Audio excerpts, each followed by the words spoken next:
Hello Wastelanders! Today on the channel we are continuing our celebration of the America Rising 2 release by celebrating all things Enclave, and I'm bringing you another fantastic Enclave mod to augment your Enclave playthrough with. So buckle up because we're checking out... hang on, give me just one sec folks. Vicky, we're filming here. What did I say about staying out of the shot? I hope they take that out in post. Sorry about the interruption. Where were we again? Oh yeah, today we're going to be checking out Lima Detachment by Mr.ColonelMustard, the same mastermind who brought us the Atlas Summit mod that we checked out in the last video. Let's see what he's got in store for us today, shall we? Okay, Vicky, what? I see you lurking over there. What? What was so important that you just had to interrupt? We'll restore law and order, whether the people want it or not. Okay, well that's like the 9th time you've said that to me today. And it's not like they don't know. They're here watching an Enclave video. Of course they know. I swear, you guys, you have no idea how impossible she is to work with. You know, if she wasn't Senator Matthews' niece, she wouldn't even be anywhere near the set. But you know, everything's so political. Anyway, back to the video. Okay, so the Lima Detachment mod has a number of new quests and locations. And first it sends us here, next to MedTech Research Center, to Harold's investment offices. Once we go inside, we're greeted with a pretty atmospheric scene. The secretary, apparently so devoted to her job that she died at her desk under the flickering fluorescent light. I kinda wish that was Vicky. Anyway, let's have a look around, shall we? Looks like these battery-rigged lights are kind of a nice touch, sort of a new object for the world space. I like it. As we pass through some doors, we can see some environmental storytelling. I really appreciate that. The anti-communism posters, they're pre-war, but, you know, they're very Enclave, you know, flavor, very on brand for the Enclave. We see things like earnings clipboards, financial clipboards. This is an investment company after all. Lying congressional style on somebody's desk is actually an aid item. If you take it, it temporarily bumps your charisma by 10. So that'll get you through some charisma checks, am I right? And as we explore a little more, we find out that this building is actually populated already by some raiders. So we've got a few of those to deal with. Indeed, exploring further, we find a few more raiders that need a little bit of dispatching. But once we have taken them out of the picture, we come upon a pretty interesting scene. Harold's Investments has a showroom with Robco, Corvega, Nuka-Cola, and General Atomics all here in the room, as though Harold's Investments had its, you know, fingers in all those pies, which frankly, I'd be impressed by. Yes, there are things to loot because Mr. Colonel Mustard, the author of this mod, likes to throw lots of loot at us. But as far as interesting loot goes, we see a Pip-Boy Mark 3000 here. It's actually just a junk item, but I find it really interesting to be able to like just pick those up here and there. It kind of makes sense that there might be a few around as display models like this. And in this room, we see more of this environmental world building. Tesla and you. That's another aid item. If you take that, it ups your intelligence by 10. So that helps out with some experience points and, you know, intelligence requirements, things like that. That's a pretty cool item. Now, as we head further into this place here, Harold's Investments, we find these kind of high-end illuminated stairs. It's a signal that this is more than just some, you know, financial investment type firm, because we're starting to come across some serious tech. Look at these servers lining the walls. And there are some interesting new items here as well. Of note, the Doctor's Bag and the Super Stim Pack, which heals more than a regular Stim Pack, just like you'd think. But let's get to the main event here, the terminal on the wall, the Server Access Terminal. What can it tell us about what's going on here?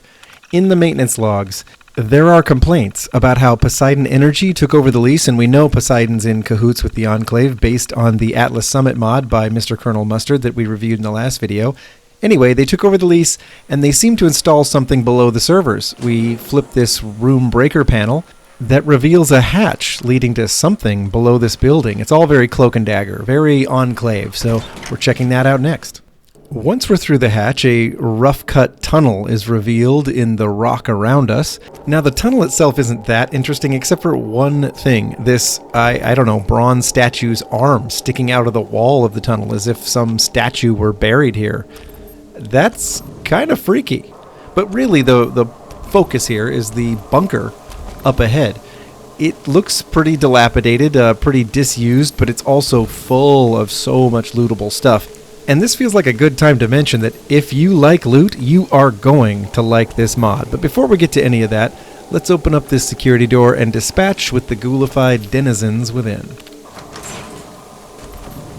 Okay, and Captain Peterson catches up with me just in time to catch a little friendly fire, but he's not totally useless. And once the ghouls are dispatched with, we can enter into that room and check it out for ourselves. What secrets does it hold? Well, one thing it holds is loot, loot, loot. Mr.ColonelMustard, the designer of the mod, he never disappoints on that level. There's plenty of it around, but we're looking for something a little more significant than that, right? We see an Enclave crate. We see some Enclave posters, so the Enclave presence here is well established. Going a little deeper into this particular bunker, we find that there are more servers down here, one of which is still working, and a working terminal, which of course we have to check out. Now, I already explained that fans of loot will like this mod, but fans of throwback references will also like it, because in the Communications Uplink Subsystems tab, we find that this terminal has the coordinates for the lone survivor's residence. That's right, the protagonist from Fallout 3 has been tracked by the Enclave to the Commonwealth, and they think they know his last known location. That, along with some NCR dollars that I found in one of the safes in this bunker, should have fans of Fallout 3 and references to Fallout 3 feeling pretty pleased. Now let's look at some new items. Eradicator and Rad-Z are bump-ups of Rad-X and Rad-Away. Rad-Z gives you 10 times the radiation resistance of Rad-X, and Eradicator essentially does the same thing at 10 times as much as Rad-Away. So there you go. And here's that line congressional style giving you 10 charisma like I told you. Now, our next job is to escape the bunker. Not a hard chore. The ladder is right here. And it's time for us to track down some more of the quests here. Calling All Patriots says we need to locate the satellite complex. But that's not really so hard because it's located conveniently enough near Sanctuary. I ended up jumping to the robotics disposal yard, and I ran into a few raiders that needed dispatching before I could go find this satellite complex. But thanks to the Deadly Commonwealth expansion, it's a little more fun to fight raiders. They're more interesting. There's more, enemy types in the leveled list. So it means that there are more enemy encounters, but that the enemy encounters are a little more fun too. We got raider juggernauts, cannibals, badasses, black widows, you name it. In fact, I had a little extra fun with this particular encounter because I fired up that, sentry bot that hangs out in the robotics yard, and I had him help me take out a few raiders. That's right, go get him, buddy. This Raider Brute turns out to be pretty tough, though. I mean, he's taking some punishment. And he's packing a plasma gun. I think you can see what I mean about the Raiders being a little more interesting to fight with the Deadly Commonwealth expansion mod. So even though I haven't featured it specifically, it is a part of all my load orders. And then, of course, Peterson takes it on himself to throw a grenade at the sentry bot, and we have to take it out. So he kind of ruined the fun. Way to go, Peterson. You're almost as bad as Vicky. Okay, so as we near the spot we're looking for, it's called Hidden Valley. It turns out that it is actually a hole in the cliffside here, so the valley is very hidden, lives up to the name, and our next job is to explore Hidden Valley. So as we take a look inside, we see some great environmental storytelling. I'm kind of in love with what Mr.ColonelMustard and his team did here. We see that this was a pre-war military installation, and it looks like things ended badly for them. There are inactive distress pulsars and soldier bodies laying around. It also turns out that the Enclave has a presence here already, and that they're a shoot first, ask questions later kind of group who doesn't recognize that I'm from their same faction. In fact, if you want continuity, I'd say play Lima Detachment before America Rising 2.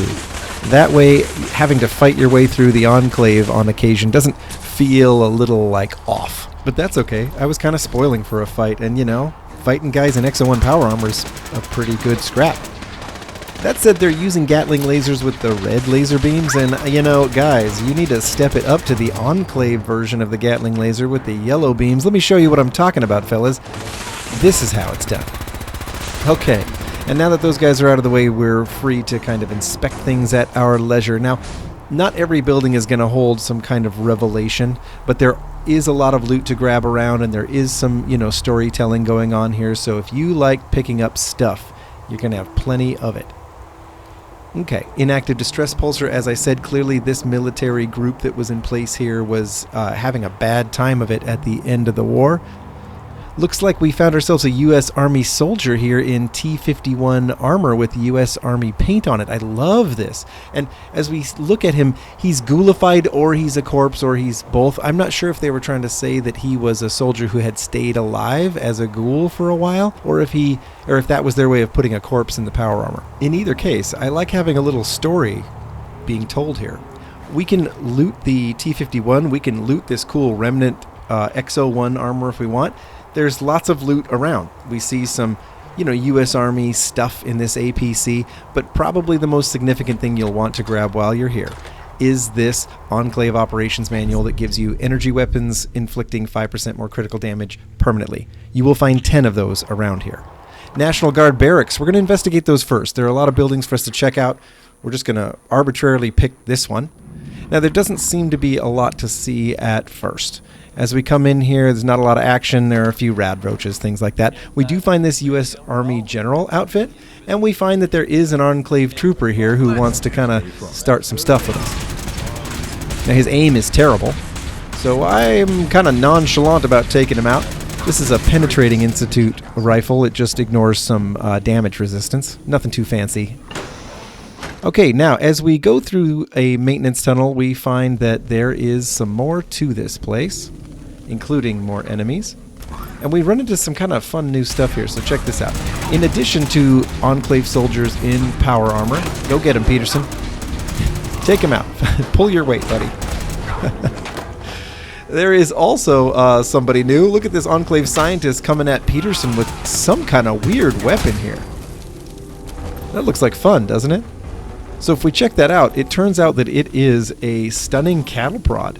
And it packs a little bit of a punch, especially if you're early game. So that's fun stuff. Of course I had to grab one of those. I got to have one of those for my collection, Now, as we investigate, we find a terminal that has a few things in it, including a note about how there's some T-51 power armor all fixed up and waiting for us somewhere in here. So again, loot, loot, loot. And as we explore the place, we find that T-51 power armor is locked up behind a security door in a room with just tons of stuff to loot. Look at all this stuff. Yeah, you're going to want to make sure you have a lot of carry weight available as you come into this mod. Just like gut your inventory, because you're going to be carrying a lot out with you, especially if you're greedy like I am. We're going to hack this terminal. We're going to let ourselves in. We find another one of these Enclave Operations Manual. Like I said, there's 10 of those in total. We find a fusion pulse charge as far as interesting things for us to pick up go. You know how rare those are in game. They don't really do anything for us here. I don't think it does anything. I think it's kind of a junk item. But it's just kind of cool to have one around. I might put it somewhere in a settlement. Who knows? So we're going to keep this armor by having Peterson wear it. And as we get deeper into the facility, we encounter an Enclave officer who, again, is a shoot-first type. Not really that surprising. And when we find terminal entries that say that Enclave officers are given, like, rations of psycho, which I think explains a lot about this faction. All right, this is another place that I found one of these manuals. Just trying to show you where I get those. We have a quest item we need and a holotape that we will, of course, investigate. Now, as we put in the holotape that this officer dropped, we find a couple of entries. One of them is that their operation here is to get the satellite array back in order. The other entry, very recent, is mentioning that basically we showed up here and took out a couple people outside, and this guy was denied an evac.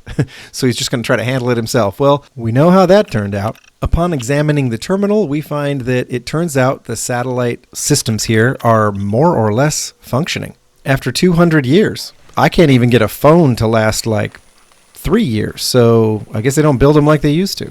Turning to the quests for guidance, all we get is Explore Hidden Valley, which we've been doing. So I guess we'll continue exploring Hidden Valley. And admittedly, it's not like the mod authors have left us wanting. There's plenty we haven't seen. Emerging into Hidden Valley in the daytime, we look around and see there's a lot to this environment. We see big buildings, lots of satellites, vertibirds. Entering the Army tent bags us another one of these Enclave Operations Manuals. If we check the terminal, we find some very detailed technical entries about their field research on different flora and fauna. We find the orientation materials for the Enclave troops here, telling them basically you're here from 1 to 9 months, whatever we want. Maybe being an Enclave trooper isn't that fun. We also find orders for the CO, the commander of operations. And this verifies that what the Enclave wants from this installation is to recontact the Bradley Hercules missile platform that we were introduced to in the Atlas Summit mod by this same author, Mr.ColonelMustard. So there we go. We got a little bit more of the story filled in. Now we're going to check out the SATCOM sublevel. We're going to see what else we can find. Our orders are to explore the Hidden Valley, so here we go. Now coming in here, I didn't find a ton of quest stuff, but I did find more Enclave operations manuals. I did find tons more loot and a few enemies. Little story here. It looks like this Enclave soldier in power armor probably got killed by that legendary ghoul there, because it looks to me like his job was to be dispatching ghouls down here in this kind of sub-level basement. There are a bunch of them in this cart here. Looks like that legendary one might have just been a little too much for him. But hey, we took care of it for you, buddy. And having cleaned out this bunker, there's really only one area left to explore here. Only one building. And that's this big SATCOM's array. So as we go in here, we do meet some opposition. Looks like more Enclave, spoiling for a fight. This scientist comes at me with a stun baton like it's a good idea. Right. I think all these guys have been abusing their daily psycho rations a little bit, because they are almost comically overconfident in their chances of taking me out. But once these guys have been dealt with and we have a chance to look around the facility a little bit, we find that there is so much here to grab. As per the norm, lots of these operations manuals. I'm getting close to number 10. I really am. And I did find all 10 while I was here. So yeah, there you go. Boom, boom, boom. Lots of these operations manuals around here. My crit damage on energy weapons is going up, up, up. Now, we find some interesting terminals as well. The diagnostic check says that the satellites are in communication with the Bradley Hercules platform. So I bet the Enclave was happy to find that this station could still talk to that satellite up in space. That's great. More interestingly, though, is the areas it was targeted toward. Fenway Park, CIT, Boston Airport, Mass Fusion, and Revere Satellite Array. If these were pre-war targets, some of these seem like terrible, terrible things for the U.S. government to bomb. Fenway Park? The Boston Airport? These aren't even military targets at all. So we check the logs. What's the story here? Most of these are pre-war logs. We can see that. But one of them is from 2287 that's redacted. So it seems very likely that it was an Enclave officer that programmed most of those targets into the system. If we ask it to fire at the Revere Satellite Array, for example, it does send a request through to Adams Air Force Base, but it gets denied, so we can't just nuke Diamond City, I guess. Moving on, we go through this hatch up into the satellite at the top of this building, and we find the commanding officer is up there waiting for us. He's definitely been hitting the psycho, which is a shame, because it would have been nice to have a little exchange with at least one of these guys. I guess voice acting is kind of a big ask from a mod. So really the only thing left to do up here is loot the body. A Lima access card, that's great, and Captain Riker's holotape. So we're going to take a look at the holotape. Looks like the Lima access card already gave us a mission to find the base, the Lima base. What does the holotape do? We've got 3 entries. Entries 1 and 2 tell us that the mission was received by the Lima Detachment and that it's 2 squads, and that the mission has so far been a success. Entry number 3 tells us that the entire Lima Detachment was called up to defend the satellite array, so we're going to find the base empty when we get there. So I guess that's job done. Easy peasy lemon squeezy. But as it turns out, that's when things started to get weird. I went to leave Hidden Valley, and I ran into the cave, and I thought, old subway tunnel, that's a weird thing to call it. It turns out I stumbled across an entirely new quest. There are some old tunnels around the Hidden Valley that lead us off on a whole nother goose chase. So I explore the tunnels. Yes, we find some enemies. There's some ghouls laying around. And then we find ourselves in, kind of the typical subway.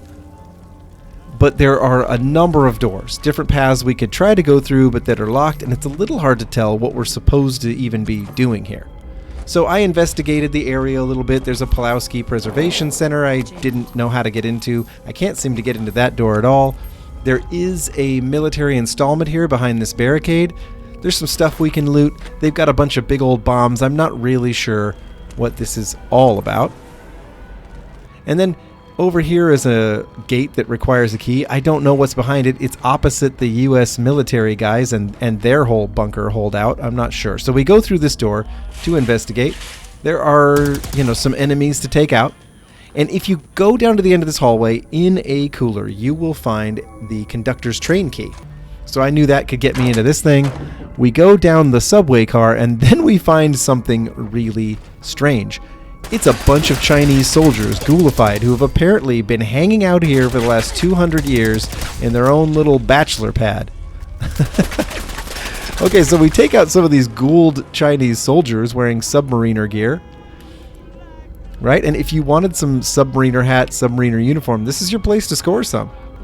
But they seem to have it pretty cush here. They've got, music, pool tables, chems, handmade automatic rifles. It turns out they're dropping some DLC stuff. Rounds and guns. That's pretty cool. It doesn't end there. A little more investigation yields some DLC content from Nuka World in the Western Duster. So it's not just weapons. There are some clothing items that are laying around this area that are from the Nuka World DLC. But it's not just the Nuka World DLC. And by the way, what were they doing here with this Giddy Up Buttercup and the Western Cowboy stuff? We also have some Far Harbor stuff because we find a lever action rifle in one of these. So we've got some Far Harbor content, some Nuka World content. I still don't know really what's going on here. I guess they were set up across from the army guys who've been dead a long time. I guess the Chinese won down here in this subway. I don't know. What I can tell you for certain is you're going to want to make the trip down here because look what I found. Underneath this normal Chinese officer sword is this Chinese Spec Ops manual that adds 5% critical damage to ballistic weapons permanently. Awesome. I still don't understand what's happening here, but awesome. So I go through this door, I find myself attached to something even more random, the Don't Get Bored shop. Now, I wasn't sure at first what I had stumbled across, but then a theme started to emerge, and the best I could figure was that this is where they designed and maybe built, but definitely designed the different games and toys that we find in the Fallout universe. Things like Blast Radius, things like the plastic alien toy. There are new games like Nuka Station 7 and Plutonium Dash. So this is kind of fun. They're showing us where the toys get made. There are so many things that kind of expand on the culture of Fallout, but the toys don't get a lot of attention. So it's kind of neat that this mod added a little something for us in that regard. I still don't understand what it's got to do with the rest of the Enclave stuff in the mod. I still haven't figured that out. But here you go. I mean, it's a little bit more Fallout lore. Who doesn't appreciate that? I think it's time to get back to the quest at hand, though. So we continue searching through these hallways, corridors, and we find this facility kind of goes on. We find a boardroom or something like one where it looks like they oversaw the marketing side of all the toys, I think. Because there's a film studio down below. When we go check it out, there are all kinds of movie sets. There is recording equipment. It's a whole thing. Yeah, there are a few enemies around, which would explain, why we don't find any people down here. But it looks like they were filming some kind of space escapade. Probably could have been commercials for their board games or TV adaptations of their board games or something. Because we can see the recording equipment. I don't know. Do people have theories about what this is really all about? My search for answers just yielded more questions. Like in this room, where I found these two skeletons, like this. Probably the STARS quarters. I found a sequin dress on the floor, a replica alien blaster, cool weapon by the way, worth finding this room, a spacesuit costume helmet, and a spacesuit costume. So, I don't know, was this the star of whatever show was being filmed down there? And why am I finding Pennyworth keys and passwords? What do those have to do with anything? I haven't figured any of this out. So not knowing what else to do, I head back to the subway where this all started, and then something occurs to me. Why don't you check the quest log? And when I do, I realize I haven't activated a quest that popped up. Underground airwaves. And suddenly, wouldn't you know it, there's a quest marker over here on the ground, where I entered the subway at the beginning of this whole debacle. So people, lesson be learned, turn on the quest, activate this quest so that this Enclave officer pops up, and so that you are given the mission to finish collecting the recon iBot that this officer died looking for. It's not that hard. I went back to the TV station, which was easy to get to with some doors unlocked. I got the iBot. Boom. So all of my searching and wondering, okay, not all my questions are answered, but basically we took care of this. If somebody knows about the Pennyworth stuff, you're going to have to fill me in. But it feels like, finally, job done, because when we look at the quest log, it just says, locate the Enclave base. You know what? I can handle that. Let's find this Lima Detachment base, which is right underneath Sanctuary. Didn't even know it was there, did you? You know, you're just not very observant. Neither was I. I never knew there was an Enclave base down there. So let's check this thing out. Once we use our ID card reader to get in, we find that the mod author has left us a nice little base here for our uses. Once we go in, we can kind of check this thing out. As usual from Mr.ColonelMustard, there's a lot of nice environmental ambiance, right? A lot of placed objects with the right vibe to make you really feel like you're somewhere different, like an Enclave base is a different place. That smoky, kind of low light atmosphere. They left a suit of Exo-1 power armor here for us. So not everything here is lootable, but the power armor definitely is. The decontamination arches, they work. That's kind of a nice thing. And as we go through, we find the vertibird hangar. And I like this touch because the vertibird on the pad has a Gatling laser mounted instead of a minigun. All I can say is, it's about time. Am I right? Why hasn't this happened before? Other features in the hangar bay of note: working power armor stands, a working weapons bench. I was also happy to find a working chemistry station. And then I got pretty excited about this triage station. So it's like a doctor. It'll heal your wounds right here. And then I got really, really excited by the Robco charging station to recharge fusion cores. Look what happens. You pop in a fusion core, it takes a second to recharge it. Boom, you have a full fusion core. And I love this so much that I might have gotten just a little carried away with it. Okay, now the next stop on our tour is through a security door, so I checked out this terminal where I see vertibird hangar door controls. Encouraging. We'll have to come back to that later. But we're going to open this security door and we're going to check out what's through the other side. In here we find that Section 1A has a mission-ready room, some living quarters, and a mess hall. So we're going to check all those out. First up, let's check out the living quarters. Now, I don't know if this is all of them, but this room only has one bed, so I guess this must be like an officer's quarters. Looks like if we wanted to hang out in Detachment Lima's base, this is the place we would spend our time. We've got armor racks, we've got a bed, we've got that nice Enclave feel going on in here. So it's time to check out how they've carried that on into the mess hall. They always do something, right? As we look around here, we find something new. Luxo Brewer 5000X. It's a coffee machine. It uses a purified water. It gives us a coffee. We have to check this out. It's a new aid item, yet another new aid item. When we look, a cup of coffee, 500 AP and 50 health. There was a different cup of coffee I picked up in the Atlas Summit mod, and it's got slightly different stats. I don't know, but this coffee maker will make a pretty cool aid item for us. How great is that? And we also find another interesting one, the Power Cycle 1000 from the Vault 88 DLC, so more DLC content, where we can do a little bit of exercising while we're vault bound. How nice is that? Okay, so now that we've seen some of the bells and whistles from the mess hall and, you know, how much fun we could have with some of that, it's pretty cool that we can carry some coffee around with us through the wasteland. I mean, Lord knows I have coffee with me when I play the game often enough. But now that we're in the mission ready room, we find lots of loot, lots of lootable stuff. You know how it is. We find this requisition terminal. You remember one of these from the Atlas Summit? Yeah, we can just ask for items here. It's like a shop.